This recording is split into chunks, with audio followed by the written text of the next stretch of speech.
Hello दोस्तों, मैं आपका होस्ट और आपका गोस्ट फियर फ्रॉस्ट 22 से आज आपके लिए लेकर आया हूँ एक और सुपरनैचुरल हॉरर स्टोरी। दोस्तों, आज की हमारी कहानी रांची की रहने वाली एक स्टूडेंट मनीषा की है और इस कहानी को हम उसी के नज़रिए से सुनते हैं।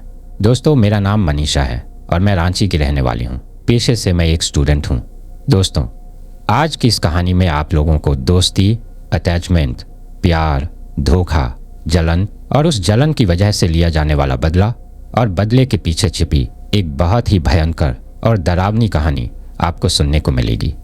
उस बदले की जो डरावनी कहानी है वो इतनी ज़्यादा भयंकर और ख़तरनाक है कि उसको सुनने के बाद आप लोगों की रूह कांप उठेगी। और मुझे पूरा यकीन है कि आज की मेरी इस कहानी को सुनने के बाद बहुत सी लड़कियों के जीवन में एक बदलाव आने वाला है। हो सकता है कि वो अपने जीवन में इन सभी चीज़ों को लेकर थोड़ा सतर्क हो जाए। आज की इस कहानी में मैं जो डरावनी घटना आप लोगों के साथ शेयर करने जा रही हूँ वो मेरे जीवन में घटी एक ऐसी घटना है जिसके होने के बाद मुझे इस चीज़ का एहसास हुआ कि आप अपने जीवन में जितना ज़्यादा लोगों से दूर रहोगे उतना ही आपके लिए अच्छा रहेगा। क्योंकि आप जितना ज़्यादा लोगों से घुलने मिलने की कोशिश करोगे तो इस कोशिश के दौरान कोई ना कोई ऐसा गलत इंसान आपके संपर्क में आ ही जाएगा जिसकी वजह से आपको आपकी ज़िंदगी में कई परेशानियों का सामना करना पड़ सकता है।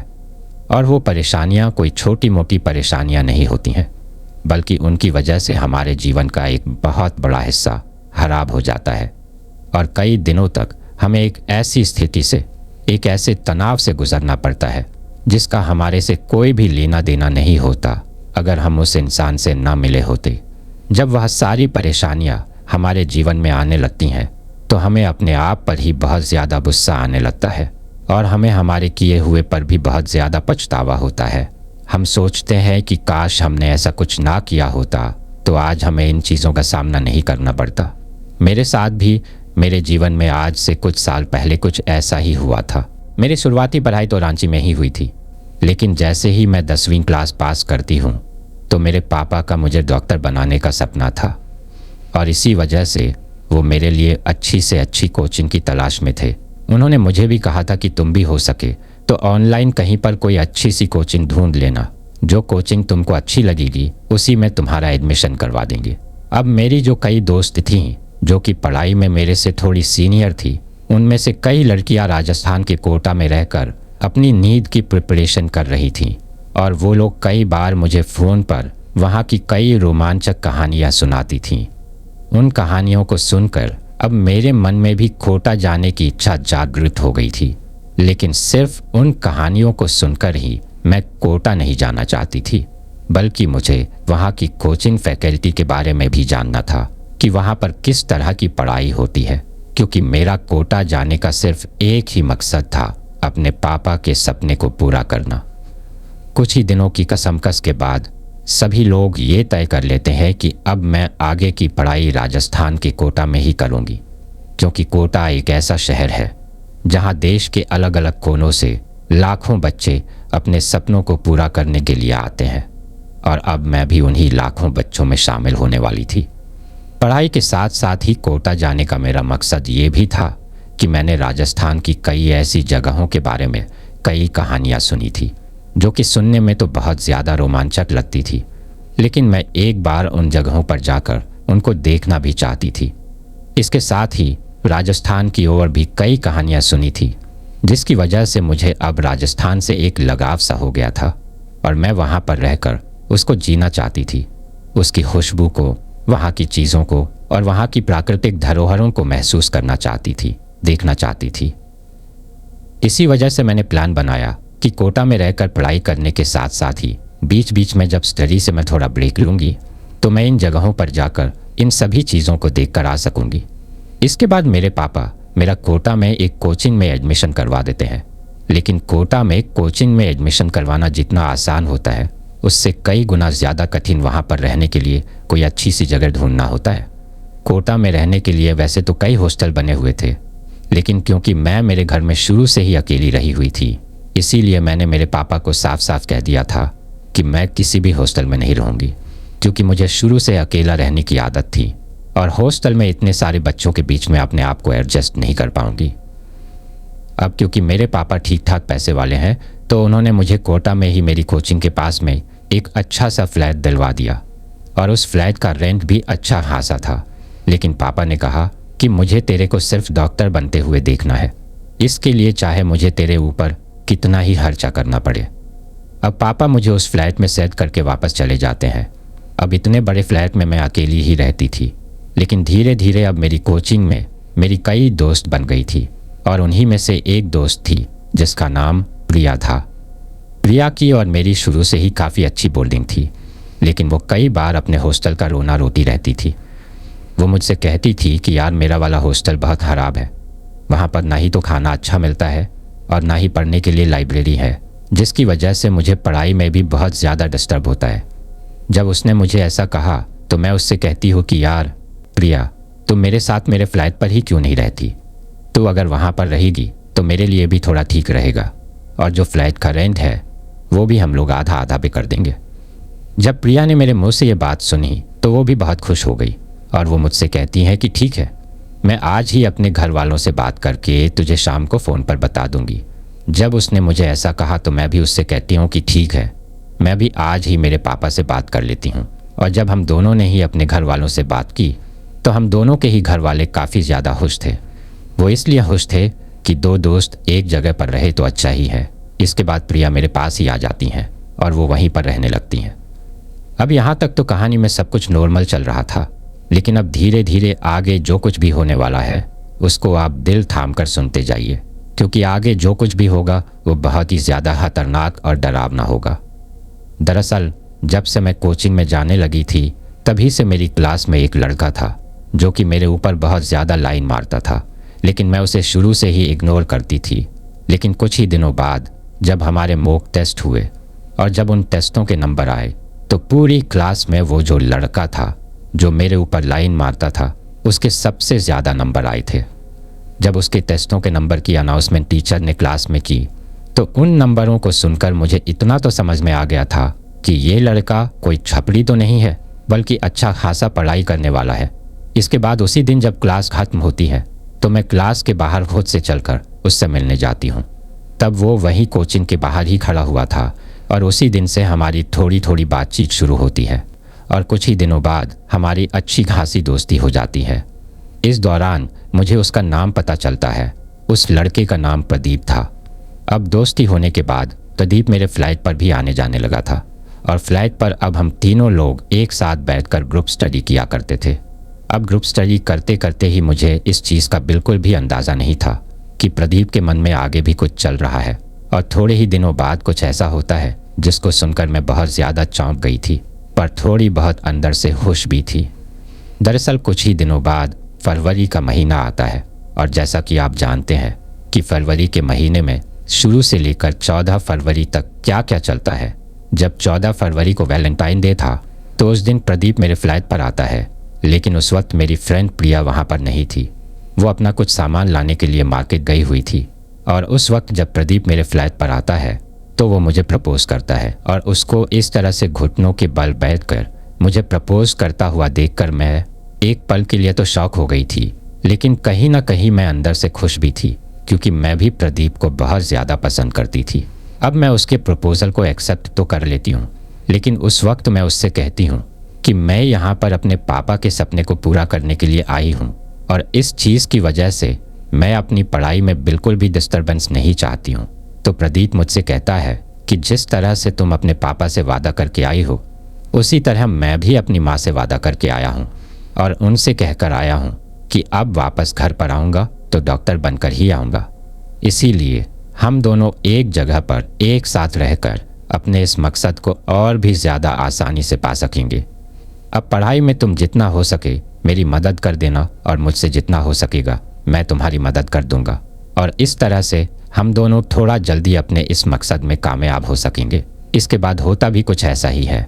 उस दिन के बाद से ही प्रदीप लगभग मेरे पास ही रहता था, लेकिन जब से प्रदीप मेरे पास रहने लगा था तभी से मेरे साथ कुछ अजीब अजीब तरह की घटनाएं होना शुरू हो गई थी और आगे चलकर तो कुछ ऐसा हुआ था जिसके बारे में मैंने कभी सोचा भी नहीं था। अब आगे चलकर मेरे साथ क्या हुआ था ये आपको इस कहानी में आगे चलकर जानने को मिलेगा, लेकिन उसको जानने के लिए आपको इस कहानी को अंत तक सुनना पड़ेगा। दरअसल कोचिंग क्लास खत्म होने के बाद दिन के समय प्रदीप मेरे साथ ही मेरे फ्लैट पर ही आ जाता था और शाम को खाना खाने के बाद वो अपने रूम पर चला जाता था।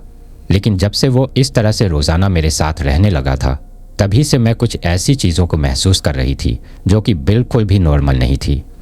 जब मैं अपने फ्लैट से निकलकर अपनी कोचिंग क्लास में जाती थी तो उस वक्त मेरे फ्लैट से मेरी कोचिंग की दूरी पैदल चलकर जाने पर यही कोई 10 मिनट की थी।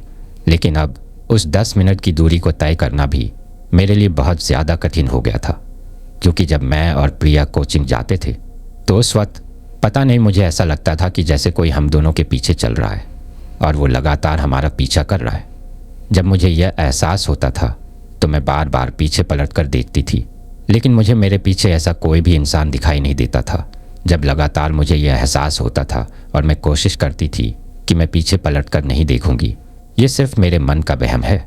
ये सोचकर जब मैं आगे चलती रहती थी तब मुझे बार बार ऐसा लगता रहता था कि जैसे कोई मेरे पीछे आ रहा है, वो मेरे बहुत ज़्यादा करीब आ गया है और मेरे पास आने ही वाला है। लेकिन जैसे ही मैं पीछे पलट कर देखती थी तो मुझे कोई भी दिखाई नहीं देता था। लेकिन जब मैं पीछे नहीं पलटती थी तो मेरे दिमाग में आता था कि जैसे वो पीछे से आकर यहीं पर मेरा गला दबा देगा या मुझे मार देगा। अब मेरे मन में इस तरह के ख्याल आने लगे थे। जब मैंने इसके बारे में मेरी दोस्त प्रिया को बताया तो वो मुझसे कहती हैं कि अरे ऐसा कुछ नहीं है, तू पढ़ाई की वजह से पूरी तरह से नींद नहीं ले पा रही है, इसी वजह से तुझे ऐसे ख्याल आ रहे हैं। अब प्रिया तो इन सभी चीज़ों को काफ़ी ज़्यादा हल्के में ले रही थी, क्योंकि ये चीज़ उसके साथ नहीं हो रही थी। इसी वजह से उसको इन चीज़ों के बारे में कुछ भी पता नहीं था। लेकिन वो कहते हैं ना कि जिसके साथ होता है उसी को पता चलता है कि वो चीज़ कितनी ज़्यादा डरावनी है। एक बार जब मैं अपनी कोचिंग में सुबह सुबह जाती हूँ और क्लास में बैठते ही अपना बैग खोलती हूँ, तो बैग खोलते ही जैसे ही मैं बैग में अपनी नोटबुक को निकालने के लिए हाथ देती हूँ तो मेरे हाथ में कुछ चुभता है और वो इतना तेज़ चुभता है कि मेरे मुंह से अचानक से चीख निकल जाती है। और जैसे ही मेरे मुंह से चीख निकलती है तो क्लास के सभी बच्चे और टीचर मेरी तरफ देखने लगते हैं। तभी टीचर मुझसे कहती हैं कि क्या हुआ अनुष्का, तुम इस तरीके से क्यों चिल्लाई? तो मैं टीचर से कहती हूँ कि पता नहीं, शायद मेरे बैग में कुछ है जो मेरे हाथ में चुभ गया है। इसके बाद मैं ध्यान से अपने बैग में देखती हूँ तो उस वक्त जो मेरे बैग में था उसको देखते ही मैं बहुत ज़्यादा डर जाती हूँ और अचानक से उछलकर अपनी टेबल से खड़ी हो जाती हूँ। मुझको इस तरह से उड़ता हुआ देखकर टीचर भी मेरे पास आती हैं। जब वो मेरे बैग में देखती हैं तो टीचर के भी होश उड़ जाते हैं, लेकिन तभी टीचर उल्टा मेरे ऊपर ही गुस्सा करने लगती हैं। वो मुझसे कहती हैं कि अनुष्का क्या है ये सब, तुम कोचिंग में ये सब लेकर आती हो? तो मैं टीचर से कहती हूँ कि मैं ऐसा कुछ भी नहीं लेकर आई हूँ, ये मेरा नहीं है, मुझे तो पता ही नहीं है कि ये सब मेरे बैग में कैसे आया। जब टीचर उस चीज़ को अपने हाथ से पकड़कर बाहर निकालती है तो उसको देखकर क्लास के सभी बच्चे बहुत ज़्यादा डर जाते हैं। दरअसल वो एक लाल कपड़े से बनी हुई डोल थी, यानी कि एक गुड़िया थी। लेकिन उस गुड़िया के ऊपर इतनी ज़्यादा पीन चुभी हुई थी कि उन पीनों को देखकर ऐसा लग रहा था कि जैसे किसी ने बहुत ही ज़्यादा गुस्से में उन दोनों को उस गुड़िया पर चुभाया है। अब टीचर उस डोल को ले जाकर क्लास के डस्टबिन में डाल देती है और उसके बाद हमारी पढ़ाई वापस होने लगती है। कोचिंग में मेरे साथ वह घटना होने के बाद मैं अंदर से बहुत ज़्यादा डर गई थी। इसके बाद जब मेरी कोचिंग खत्म हो गई तो मैं मेरे फ्लैट पर आती हूँ। उस दिन मैं और प्रिया खाना खाकर दोपहर को सो जाते हैं। लेकिन जब मैं दोपहर को सो रही थी तब अचानक से सोते सोते ही मुझे मेरे कानों में एक अजीब सी आवाज़ सुनाई देती है और जब मैं अपनी आँखों को खोल कर देखती हूँ तो मुझे दिखाई देता है कि प्रिया अपने बेड पर ही सोई हुई है, लेकिन उसने इतनी गर्मी में भी चद्दर ओढ़ रखी है और वो अपनी उस चद्दर के अंदर ही कुछ बड़बड़ा रही है। मुझे जो आवाज़ सुनाई दे रही थी वो शायद प्रिया के बड़बड़ाने की ही थी। जब मैंने उसको इस तरह से बड़बड़ाते हुए देखा तो मैं अपने बेड पर बैठी बैठे ही उससे कहती हूँ कि अरे यार प्रिया, सो जाने दे, रात को बहुत पढ़ाई करनी है, कल सुबह टेस्ट भी है।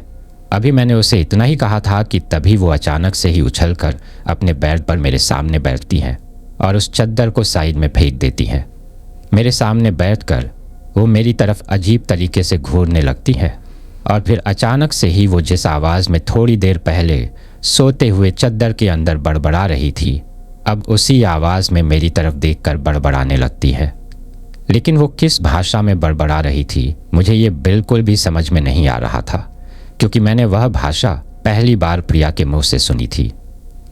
वो बहुत तेज तेज बड़बड़ा रही थी और बड़बड़ाते बड़बड़ाते मेरी तरफ अजीब तरीके से घूर रही थी, और घूरते वक्त उसके होठों पर एक अजीब तरह की मुस्कान थी। जब मैं प्रिया को इस तरह से करते हुए देखती हूँ तो बहुत ज़्यादा डर जाती हूँ। मैं इतना ज़्यादा डरती हूँ कि उस वक्त मेरे बेड के बगल में जो मेरा पानी का जग रखा हुआ था, मैं उसको उठाती हूँ और दूर से ही प्रिया के मुंह पर उस पूरे के पूरे पानी को दे मरती हूँ। और जैसे ही वो जग का पानी जाकर प्रिया के मुंह पर गिरता है तो अचानक से ही प्रिया उछलती हैं और नॉर्मल हो जाती हैं। नॉर्मल होते ही वो अपने बेड पर गिर जाती हैं और बेहोश हो जाती हैं, जिसके बाद मैं दौड़कर प्रिया के पास जाती हूँ और उसे उठाने की कोशिश करती हूँ। अभी मैं ये कर ही रही थी कि प्रिया उठ, तुझे क्या हुआ है।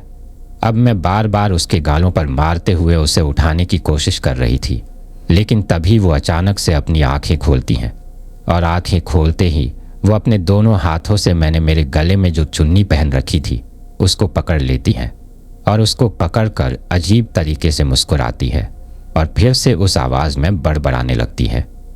इस बार तो वो बड़बड़ाते हुए काफ़ी ज़्यादा वाइब्रेट भी हो रही थी।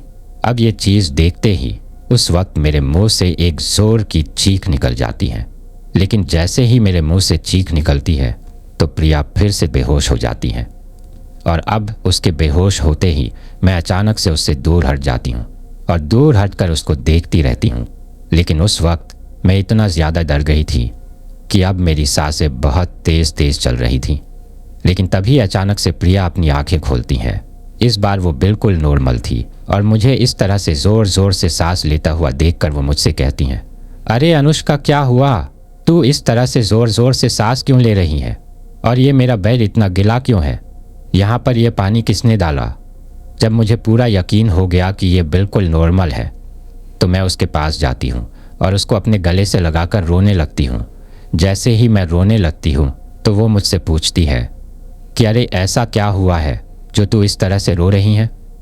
इसके बाद मैं उसे पूरी बात बताती हूँ कि उसने मेरे साथ क्या किया। जब उसने मेरे मुंह से यह बात सुनी तो वो भी बहुत ज़्यादा डर गई थी और वो मुझे कहती है कि यार, मैं तो जब सोई थी मुझे तभी का याद है, उसके बाद मेरे साथ क्या हुआ मुझे उसका कुछ भी याद नहीं है। उस वक्त तक शाम हो चुकी थी, इसीलिए हम दोनों उठते हैं और उठकर थोड़ा फ्रेश होते हैं, और फ्रेश होने के बाद हम दोनों पढ़ाई करने के लिए बैठ जाते हैं। लेकिन आज मेरा पढ़ाई में बिल्कुल भी मन नहीं लग रहा था, इसीलिए मैं प्रदीप को मैसेज करती हूँ और उससे पूछती हूँ कि वो कहाँ पर है। तो वो मुझसे कहता है कि वो थोड़ी ही देर में मेरे पास आ रहा है, और फिर कुछ ही देर में मेरे फ्लैट की डोरबेल बजती है। जैसे ही डोरबेल बजती है तो मैं तुरंत उठकर दरवाज़ा खोलने के लिए जाती हूँ। लेकिन जैसे ही मैं दरवाज़ा खोलने के लिए उठती हूँ तो मुझे प्रिया का बर्ताव कुछ अजीब सा दिखाई देता है। वो बहुत ज़्यादा उत्साहित होकर अपने बेड पर बैठ जाती है, और अब उसकी आंखों में मुझे कुछ अजीब सा दिखाई दे रहा था।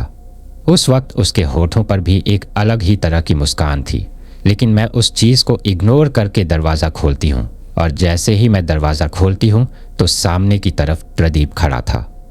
उस वक्त प्रदीप हमारे लिए कुछ खाने के लिए लेकर आया था, जिसके बाद हम लोग साथ में बैठकर जो प्रदीप लेकर आया था उसको खाने लगते हैं। लेकिन जब हम लोग उस चीज़ को खा रहे थे उस वक्त भी प्रिया अजीब तरह की नज़रों से प्रदीप की तरफ देख रही थी। जब प्रदीप ने इस चीज़ को नोटिस किया तो वो प्रिया से मजाक करते हुए कहता है कि क्या हुआ प्रिया, तुम इस तरीके से मुझे क्यों देख रही हो? तभी प्रिया अचानक से अपने मुंह से कुछ बोलती है, लेकिन वो अपने मुंह से उस वक्त क्या बोली थी ये मुझे तो कुछ भी समझ में नहीं आया था। लेकिन जैसे ही प्रिया ने वो 2-3 शब्द अपने मुंह से बोले तो उनको सुनकर अचानक से प्रदीप का मुंह उतर गया था, और मुंह उतरने के साथ साथ ही उसके चेहरे पर एक पसीना सा आ गया था। वो बहुत ही ज़्यादा परेशान हो गया था। वो इतना ज़्यादा परेशान हो गया था कि वो उस चीज़ को खाते हुए बीच में छोड़कर ही वहाँ से उठकर चला जाता है, और उसके जाते ही अब प्रिया मेरी तरफ देखकर अजीब तरीके से हंसने लगती हैं। जब वो वहाँ से इस तरह से अचानक से उठकर चला गया तो मैं उसको कई बार फ़ोन करती हूँ, लेकिन ना ही तो वो मेरा फ़ोन उठाता है और ना ही मेरे किसी मैसेज का जवाब देता है। मैं सोच रही थी कि ऐसा भी क्या हो गया जिसकी वजह से वो इस तरह से यहाँ से उठकर चला गया और अब मेरा फ़ोन भी नहीं उठा रहा है। फिर मैं सोचती हूँ कि कल कोचिंग में चलकर ही उससे बात करूँगी, लेकिन मुझे इस चीज़ का कहाँ अंदाज़ा था कि मैं कल कोचिंग जा ही नहीं पाऊंगी, क्योंकि कल से पहले आज रात को ही मेरे साथ कुछ ऐसा होने वाला था जिसके होने के बाद मैं इस स्थिति में रहूंगी ही नहीं कि मैं कोचिंग जा पाऊँ। दरअसल प्रदीप के जाने के कुछ देर बाद ही प्रिया मुझसे कहती है कि चल बाहर चलकर कुछ खा कर आते हैं। जब प्रिया ने मुझे यह बात कही तो मैं उससे कहती हूँ कि अभी थोड़ी देर पहले ही तो प्रदीप जो लेकर आया था हमने उसको खाया है, और अब तुझे इतनी जल्दी फिर से भूख लग गई क्या?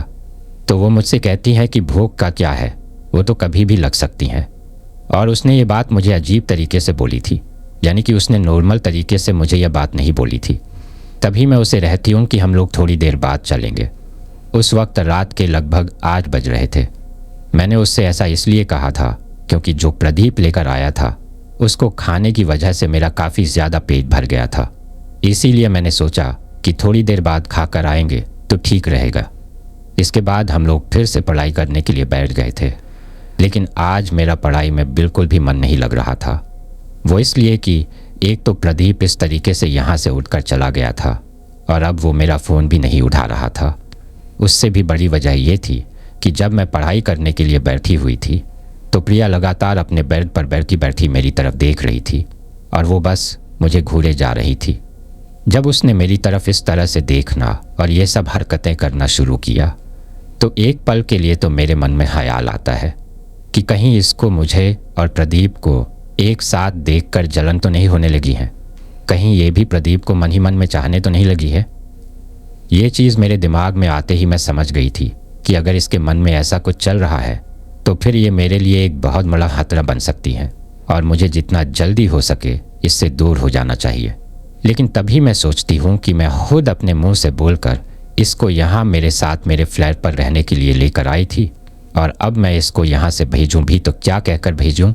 उस वक्त मुझे यह बिल्कुल भी समझ में नहीं आ रहा था, लेकिन उस वक्त मैंने यह तय कर लिया था कि आने वाले कुछ ही दिनों में चाहे मुझे कुछ भी करना पड़े, चाहे मुझे खुद को ही ये फ्लैट छोड़कर क्यों ना जाना पड़े, लेकिन मैं अब इस लड़की के साथ नहीं रहूँगी, क्योंकि मुझे उसके साथ रहते हुए अभी लगभग 8 से 10 महीने ही हुए थे, और इन 8 से 10 महीनों में मैं उस इतना ज़्यादा तो नहीं जान पाई थी कि मैं उसके ऊपर आंख बंद करके विश्वास कर लूं, क्योंकि इससे पहले वो कहाँ रहती थी, क्या करती थी और उसका परिवार कैसा है, उसका नेचर कैसा है, इसका मुझे इतना ज़्यादा आता पता नहीं था। सिर्फ कोचिंग में और फ्लैट पर साथ रहने से ही हम किसी इंसान के बारे में ठीक तरीके से पूरा का पूरा नहीं जान सकते कि वो अंदर से कैसा है और उसके मन में क्या चल रहा है।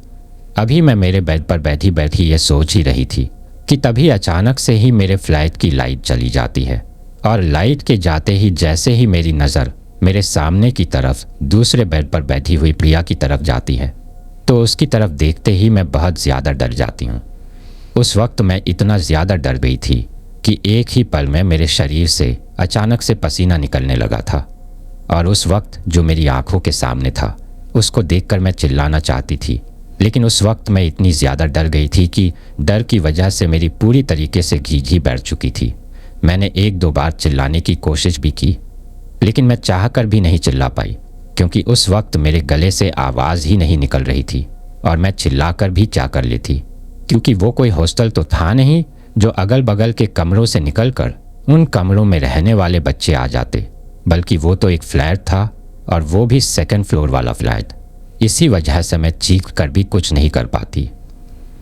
अब आप लोग सोच रहे होंगे कि आखिर मैंने मेरी आंखों के सामने लाइट के जाते ही ऐसा क्या देख लिया था कि जिसकी वजह से मैं इतनी ज़्यादा डर गई थी।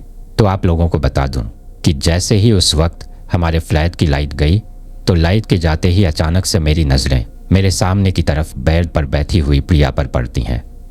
पर जैसे ही मेरी नज़र उसकी तरफ पड़ती है तो उस वक्त मुझे बेड पर प्रिया की जगह कोई और ही बैठा हुआ दिखाई दिया था। वो दिखने में बहुत ज़्यादा बड़ी थी, यानी कि उस वक्त प्रिया की जितनी कदकाठी थी उससे कई ज़्यादा बड़ी कदकाठी जो उस वक्त बेड पर बैठी हुई थी उसकी थी। इसके साथ ही उस अंधेरे में उसकी आंखें बिल्कुल सफ़ेद चमक रही थीं, और उस वक्त उस अंधेरे में मुझे सिर्फ उसकी आंखें ही दिखाई दे रही थी, बाकी इतना कुछ दिखाई नहीं दे रहा था।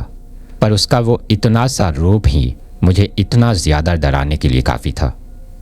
उस वक्त उसकी आंखें बिल्कुल किसी सफ़ेद अंडे की तरह बहुत ज़्यादा चमक रही थी, यानी कि उस वक्त उसकी आंखों में जो काला कांच होता है वो नहीं था, बल्कि उसकी आंखें पूरी तरीके से सफ़ेद थी और अब वो लगातार मेरी तरफ ही देखी जा रही थी। उसको इस तरह से मेरी तरफ देखता हुआ देखकर मैं बहुत ज़्यादा डर गई थी, लेकिन उस वक्त वो अपनी जगह पर बैठी हुई थी और लगातार मेरी तरफ देख रही थी। इसके अलावा कुछ भी नहीं कर रही थी, पर उसका वो शरीर दिखने में बहुत ज़्यादा भारी भारी लग रहा था। लेकिन प्रिया तो बिल्कुल दुबली पतली सी थी। इसी वजह से मुझे इस चीज़ का अंदाज़ा हो गया था कि ये प्रिया नहीं बल्कि प्रिया की जगह कोई और है। इसके साथ साथ ही मुझे इस चीज़ का भी अंदाज़ा हो गया था कि पिछले कुछ दिनों से प्रिया ये सब हरकतें क्यों कर रही हैं। शायद इस वक्त ये जो मेरे सामने बैठी हुई है, ये ही वो सब कुछ बोल रही थी। अब मैं मन ही मन अपने मम्मी पापा को याद करने लगी थी और मन ही मन रोते हुए कह रही थी कि पापा मुझे बचा लो, मम्मी मुझे बचा लो। अभी मैं इतना सोच ही रही थी कि तभी अचानक से लाइट वापस आ जाती हैं और लाइट के वापस आते ही वहाँ पर सब कुछ पहले की तरह नॉर्मल हो जाता है। अब मेरे सामने कोई और नहीं बल्कि बेड पर प्रिया ही बैठी हुई थी। लेकिन अब मैं इतनी ज़्यादा डर गई थी कि अब मुझे प्रिया के पास जाने से भी डर लग रहा था और उससे बात करने में भी डर लग रहा था। मैं उस वक्त वहाँ से कोई बहाना बनाकर भाग जाना चाहती थी, लेकिन मैं सोच रही थी कि आखिर में भाग कर भी कहाँ जाऊँगी। कोटा में मेरा इतना कोई जानकारी तो है नहीं और जो जानकार था वो फ़ोन उठा नहीं रहा था। अब कुछ देर इसी तरह बैठे रहने के बाद अचानक से प्रिया मुझे बोलती हैं, तुझे मैंने कुछ देर पहले कुछ कहा था, शायद तूने मेरी उस बात पर गौर नहीं किया। प्रिया के इतना कहने पर भी मैं उससे कुछ नहीं बोल पाती हूँ, क्योंकि उस वक्त मुझे समझ में नहीं आ रहा था कि ये प्रिया बोल रही हैं या फिर और कोई बोल रहा है। लेकिन तभी वो अचानक से उठकर मेरे पास आती हैं और जैसे वो मेरे पास आती हैं तो मैं डर के मारे उछल कर थोड़ा साइड में जाती हूँ। जब मैं ऐसा करती हूँ तो वो मुझसे कहती हैं कि अरे अनुष्का, क्या हुआ, तू इस तरह से मुझसे डर क्यों रही है। इसके बाद वो मुझसे कहती हैं कि मैंने तुझे कहा था ना कि बाहर चलकर कुछ खा कर आते हैं। अब उसके इतना कहने पर भी मैं उससे कुछ नहीं बोल रही थी और सिर्फ अजीब सी नज़रों से उसकी तरफ देख रही थी। जब उसने मुझे इस तरीके से देखते हुए देखा तो वो मुझसे कहती हैं कि अरे तू पैसों की टेंशन मत ले, इस बार सारे पैसे मैं दे दूंगी, अब चल बाहर चलकर कुछ खाकर आते हैं। इसके बाद मैं उसके साथ बाहर कुछ खाने के लिए अपने फ्लैट से निकल जाती हूँ। लेकिन निकलते वक्त जब मैंने अपने मोबाइल में टाइम देखा तो उस वक्त रात के 10:30 बज रहे थे। अब आप में से कई लोग या तो कोटा में रह चुके होंगे या फिर कोटा में रह रहे होंगे या वहाँ के बारे में जानते होंगे। और अब जो लोग वहाँ के बारे में जानते हैं तो वो सोच रहे होंगे कि कोटा में तो रात के 10 बजे के बाद बच्चों को बाहर निकलने ही नहीं देते हैं, तो फिर आप लोग रात के 10:30 बजे कुछ खाने के लिए बाहर कैसे चले गए। तो मैं आप लोगों को बता दूं कि हम लोग किसी हॉस्टल में नहीं रह रहे थे, बल्कि हम लोग एक फ्लैट में रह रहे थे और फ्लैट एक घर की तरह होता है। वहाँ पर आने जाने की कोई भी रोक टोक नहीं होती है। वो आपका घर है, आप जब चाहो वहाँ आ सकते हो, जब चाहो वहाँ से जा सकते हो। और क्योंकि उस वक्त हम लोग एक सोसाइटी में रहते थे और उसमें बहुत सारे फ्लैट बने हुए थे, इसी वजह से वो हमारे घर की तरह ही था। जब हम लोग उस वक्त हमारी सोसाइटी से निकलकर बाहर रोड पर जा रहे थे तो प्रिया आगे आगे चल रही थी और मैं उसके पीछे पीछे चलते चलते बार बार प्रदीप को मैसेज पर मैसेज करे जा रही थी, लेकिन वो मेरे किसी भी मैसेज का जवाब नहीं दे रहा था। तभी प्रिया अचानक से चलते चलते ही एक अजीब सी सुनसान गली की तरफ मुड़ जाती है और उसको उस तरफ मुड़ता हुआ देखकर मैं अचानक से कहती हूँ कि अरे प्रिया, वहाँ कहाँ जा रही हैं, हमें तो आगे की तरफ जाना है। तो वो मुझसे कहती है कि आज हम इसी तरफ चलकर कुछ खा कर आएंगे। तो मैं उससे रहती हूँ कि तू पागल हो गई है क्या, इस अंधेरी गली में तुझे क्या मिलेगा खाने को। तो वो मुझसे कहती है कि इस तरफ जो मिलता है उसके बारे में तो तुझे पता भी नहीं है। जब उसने मुझे ऐसा कहा तो मैं उससे कहती हूँ कि तेरे कहने का मतलब क्या है। तो वो मुझसे कहती है कि आज कोचिंग में मेरी कुछ दोस्त मुझे बता रही थी कि इस गली में आगे चलकर एक बहुत अच्छी फास्ट फूड की दुकान है जहाँ पर बहुत अच्छी अच्छी चीज़ खाने के लिए मिलती है, इसीलिए आज हम लोग इस तरफ चलकर कुछ खाकर आते हैं। तो मैं उससे कहती हूँ कि इस गली में तो इतना ज़्यादा अंधेरा है और आगे जाकर तो ये गली बिल्कुल सुनसान नज़र आ रही है, आगे तो यहाँ पर कोई मकान या फिर कुछ भी नहीं बना हुआ है। तो वो मुझसे कहती है कि इस थोड़े से अंधेरे को पार करते ही ये गली दूसरी तरफ दूसरी सड़क पर निकलती है और उसी सड़क पर वो दुकान है। जाने को तो हम लोग दूसरी तरफ से भी वहाँ जा सकते हैं, लेकिन अगर उधर से घूमकर हम लोग वहाँ पर जाएंगे तो हमें बहुत ज़्यादा टाइम लगेगा, इसीलिए हम लोग इसी गली से निकलते हैं। जब प्रिया ने मुझे ये बताया तो फिर मैं उससे कहती हूँ कि ठीक है, और ये कहकर मैं उसके पीछे पीछे चलने लगती हूँ। लेकिन उस वक्त मुझे इस चीज़ का बिल्कुल भी अंदाज़ा नहीं था कि उसके पीछे पीछे जाने का मेरा यह फैसला आगे चलकर मुझे एक ऐसी मुसीबत में डालने वाला है जो कि मेरे लिए बहुत ही ज़्यादा खतरनाक होने वाली है। अब मैं लगातार उसके पीछे पीछे चल रही थी और उसके पीछे पीछे चलते चलते मुझे इस चीज़ का पता ही नहीं चला कि कब मैं उस सुनसान गली से एक बहुत ही ज़्यादा सुनसान जगह पर आ गई हूँ। क्योंकि चलते वक्त मेरे हाथ में फ़ोन था और मेरा ध्यान सिर्फ प्रदीप को मैसेज करने की तरफ था। अब वो मेरे मैसेज देख तो रहा था, लेकिन उन मैसेज को देखकर भी उनका कोई जवाब नहीं दे रहा था। पर शायद उस दिन भगवान का मेरे ऊपर थोड़ा हाथ था और उनका साथ था। इसी वजह से चलते चलते ही अचानक से मुझे ठोकर लगती है, और ठोकर लगने की वजह से जब मेरी नज़रें सामने की तरफ जाती हैं तो मैं मेरे अगल बगल में देखती हूँ तो मुझे दिखाई देता है कि मैं तो बहुत ज़्यादा दूर आ गई हूँ, और इस वक्त मैं एक ऐसी जगह पर आ गई हूँ जहाँ चारों तरफ सिर्फ घना अंधेरा है। वहाँ पर ना ही तो कोई रिहायशी बस्ती थी और ना ही कोई दूसरा आदमी दिखाई दे रहा था, बल्कि उस वक्त मेरे सामने सिर्फ प्रिया ही चल रही थी। तभी मैं अचानक से ही उसे आवाज़ लगाती हूँ कि अरे प्रिया, तू ये मुझे कहाँ लेकर आ गई है? और तू तो कह रही थी कि आगे चलकर कोई खाने की दुकान है, पर यह जगह तो बहुत ही ज़्यादा सुनसान है, और यहाँ पर ये इतने ज़्यादा मच्छर और कीड़े मकोड़े भी हैं। तभी प्रिया मेरी तरफ बिना पलटे ही मुझसे कहती हैं कि इन्हीं चीज़ों को तो खाने के लिए आए हैं हम। अब उसके मुंह से ये बात सुनकर मैं बहुत ज़्यादा चौंक जाती हूँ। मेरे चौंकने की वजह ये भी थी कि एक तो उसने मुझे ये बात बोली कि हम कीड़े मकोड़ों को खाने के लिए ही तो आए हैं, और दूसरी वजह ये थी कि उसने जब वो बात बोली तो अब वो आवाज़ प्रिया की नहीं थी, बल्कि वो आवाज़ वही आवाज़ थी जिस आवाज़ में प्रिया कुछ अजीब सा बड़बड़ाती थी और एक अलग ही भाषा में बड़बड़ाती थी। लेकिन आज आवाज़ तो वही थी, पर प्रिया हिंदी में बोल रही थी। यानी कि आज पहली बार उस आवाज़ में प्रिया ने हिंदी में बोला था, वरना इससे पहले तो वो किसी दूसरी भाषा में ही बोलती थी। अब जैसे ही प्रिया ने मुझे ये बात बोली तो मैं उससे कहती हूँ कि तेरा मतलब क्या है, और तेरा दिमाग ख़राब हो गया है क्या, जो तू ऐसी बातें कर रही है और ये मुझे कहाँ लेकर आई है? चल अब यहाँ से वापस चलते हैं। अभी मैंने प्रिया को यह बात बोलकर अचानक से मेरे फ़ोन की तरफ ध्यान दिया ही था कि तभी वो अचानक से पलटती हैं और पलटते ही मेरी तरफ दौड़ कर आती हैं।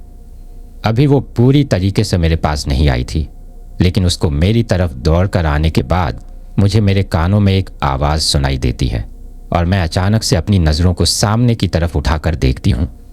जैसे ही मैं मेरी नज़रों को सामने की तरफ उठाकर देखती हूँ तो मुझे मेरे सामने प्रिया नहीं बल्कि प्रिया के ही रूप में एक दूसरी ही चीज़ दिखाई देती है। अब वो शरीर तो प्रिया का था, लेकिन जो उस वक्त चेहरा मुझे दिखाई दे रहा था वो प्रिया का नहीं था, बल्कि वो किसी दूसरी लड़की का था।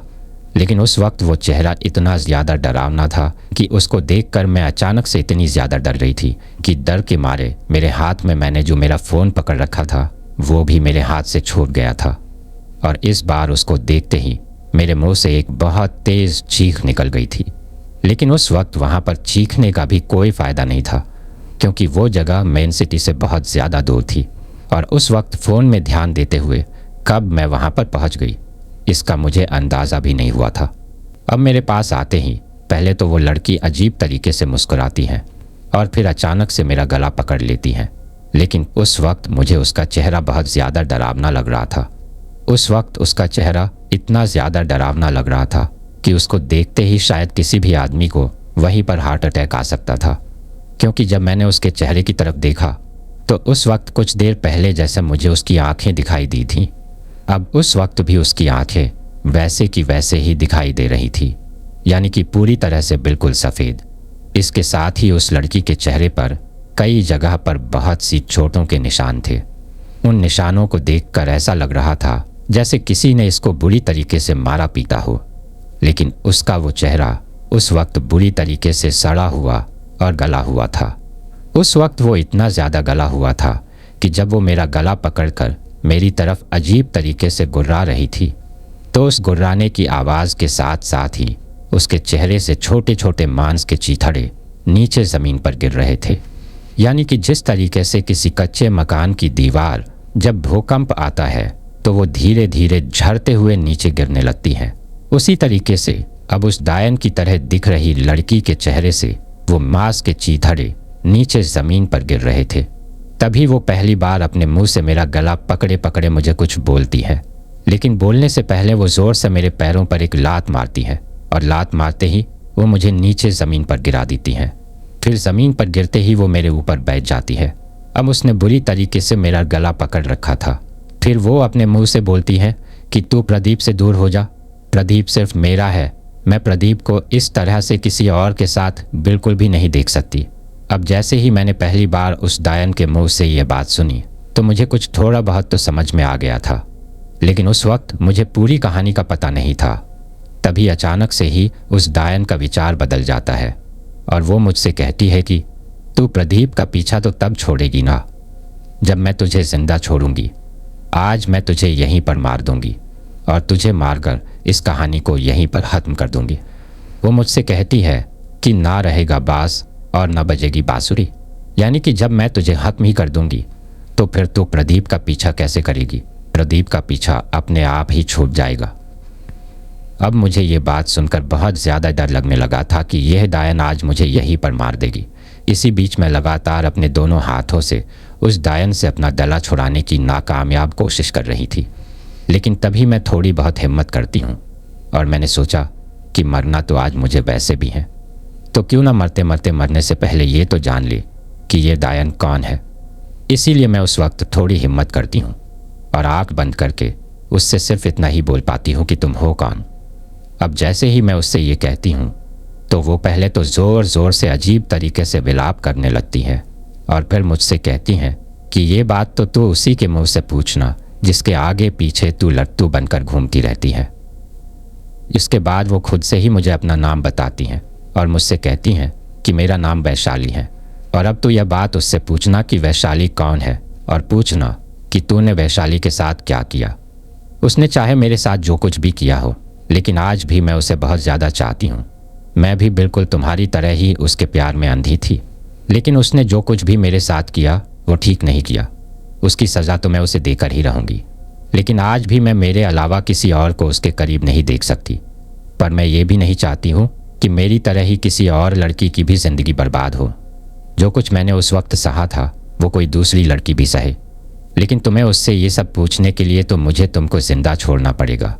और फिर मेरी तरफ देखकर अजीब तरीके से घूरते हुए वो पहले तो मुस्कुराती हैं और फिर मुझसे कहती है कि जा, मैं तुझे एक मौका दे रही हूँ, अगर तूने अपने मन से उसका पीछा छोड़ दिया तो ठीक है, वरना ये मौका देने के बाद भी अगर तू उसके पीछे वैसे ही लट्टू बनकर आगे पीछे घूमती रही तो फिर मैं तेरा वो हाल करूँगी कि तेरे घर वालों को भी समझ में नहीं आएगा कि तेरे साथ आखिर हुआ क्या था। उस वक्त मैं उस डायन के नीचे पड़ी पड़ी अजीब तरीके से काँप पड़ रही थी और मेरे होंठ इस तरीके से काँप रहे थे जैसे किसी भयंकर सर्दी में हम बिना कपड़ों के बाहर निकल गए हों और सर्दी की वजह से जिस तरह से हमारे होंठ और दांत कटकटाने लगते हैं उसी तरीके से उस वक्त मेरे दांत कटकटा रहे थे। लेकिन तभी वह डायन मेरे ऊपर बैठी बैठी अजीब तरीके से फिर से विलाप करने लगती है और ज़ोर ज़ोर से रोने लगती है। जब वो रो रही थी तो उसकी आंखों से आंसू की जगह खून निकल रहा था और रोते रोते ही वो 4-5 बार ज़ोर ज़ोर से मेरे गालों पर थप्पड़ मारती हैं और थप्पड़ मारते मारते ही अचानक से वो मेरी तरफ अपने मुंह को बढ़ाती हैं। जैसे ही वो मेरी तरफ अपने मुंह को बढ़ाती हैं तो मैं सोचती हूँ कि मुझे इस डायन का विश्वास नहीं करना चाहिए। शायद ये मेरे ऊपर हमला करने के लिए ही अपने मुंह को मेरी तरफ ला रही हैं, क्योंकि उस वक्त मुझे उसके मुंह में लंबे लंबे दांत दिखाई दे रहे थे।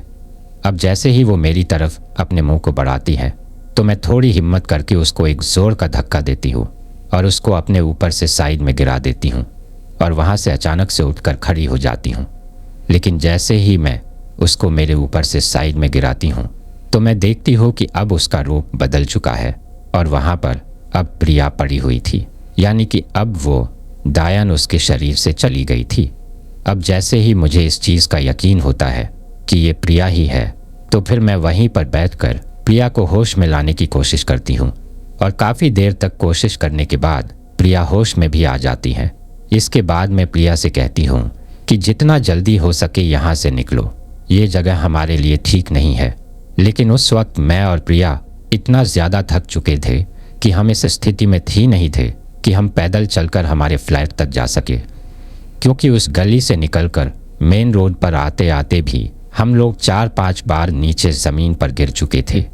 इसी वजह से उस सड़क पर आते ही हम लोग किसी गाड़ी के आने का इंतज़ार करने लगते हैं। तभी थोड़ी ही देर में वहाँ से एक ऑटो गुजर रहा था, जिसको हम लोगों ने रुकवाया और वहाँ से हम लोग सीधा हॉस्पिटल चले गए, क्योंकि उस वक्त मुझे सांस लेने में बहुत ज़्यादा दिक्कत हो रही थी। और उसकी वजह ये थी कि उस लाइन ने मेरा गला इतनी तेज़ दबाया था, जिसकी वजह से अब मुझे सांस लेने में दिक्कत हो रही थी और साथ ही प्रिया को भी बहुत ज़्यादा कमज़ोरी महसूस हो रही थी।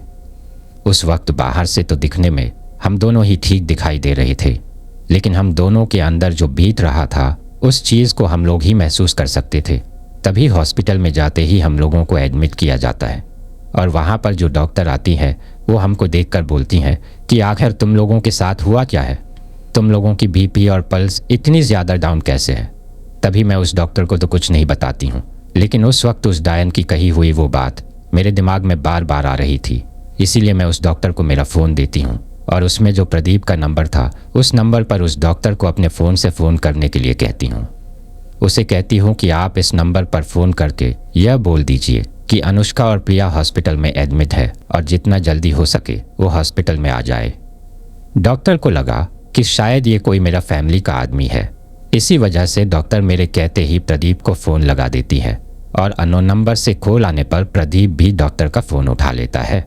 और जैसे ही वो डॉक्टर का फ़ोन उठाता है तो डॉक्टर उसको सारी बात बता देती है, जिसके बाद थोड़ी ही देर में प्रदीप हॉस्पिटल में भी आ जाता है। अब जैसे ही वो अस्पताल में आता है तो वो बहुत ज़्यादा परेशान सा दिखाई देता है और मेरे पास बैठकर मुझसे पूछता है कि क्या हुआ, तुम्हारी ये हालत कैसी हुई। जब उसने मुझसे वो बात पूछी तो मैं उससे और कुछ तो नहीं बताती हूँ, लेकिन मैं सीधा उससे एक बात पूछती हूँ कि यह वैशाली कौन है। अब जैसे ही प्रदीप ने मेरे मुंह से यह बात सुनी तो उसके चेहरे का रंग फिर से ठीक उसी तरीके से उड़ गया था, जिस तरीके से उस दिन जब वो हम दोनों के साथ फ्लाइट पर बैठकर वो खाना खा रहा था और प्रिया ने उस अजीब सी आवाज़ में प्रदीप से कुछ कहा था। अब इस वक्त भी मेरे मुंह से ये बात सुनते ही उसका रंग बिल्कुल उसी तरीके से फीका पड़ गया था। लेकिन इसके बाद प्रदीप मुझे उस डायन की सच्चाई बताता है और उसने मुझे जो उसकी कहानी बताई उसको सुनकर मैं तो बहुत ही ज़्यादा डर गई थी। प्रदीप ने मुझे बताया कि तुमसे पहले वैशाली मेरी दोस्त थी और वो एक बंगाली लड़की थी। आज से 2 साल पहले हम दोनों एक साथ इसी कोचिंग में पढ़ाई किया करते थे, लेकिन पढ़ाई करते करते ही वैशाली के मन में कुछ और ही चलने लगा था। लेकिन मैं वैशाली को सिर्फ दोस्त ही मानता था। इसी वजह से जब उसने मुझे अपने मन की बात कही तो मैं उसे साफ साफ मना कर देता हूँ, लेकिन वो इस चीज़ को सहन नहीं कर पाई और उसने खुद को ही ख़त्म कर लिया, यानी कि उसने सुसाइड कर लिया था। अब शायद मरने के बाद भी वो मेरा पीछा नहीं छोड़ रही हैं और इस चीज़ का मुझे कई दिन पहले से ही अंदाज़ा हो गया था कि उसकी आत्मा मेरे अगल बगल में ही भटक रही है। इसी वजह से अब मैंने कोटा छोड़कर जाने का फ़ैसला ले लिया है और मैंने सोच लिया है कि मैं यहाँ से हमेशा हमेशा के लिए चला जाऊँगा।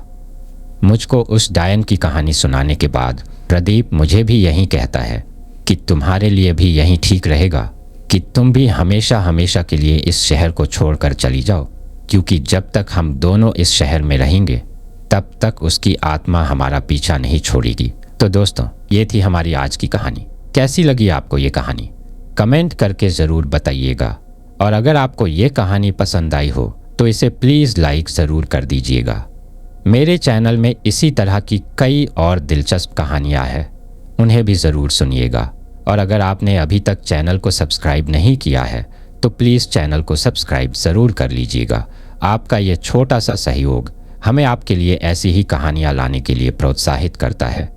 तो दोस्तों, फिर मिलते हैं नेक्स्ट फ्राइडे को एक नई हॉरर कहानी के साथ। तब तक के लिए take care and stay tuned only at fear frost 22।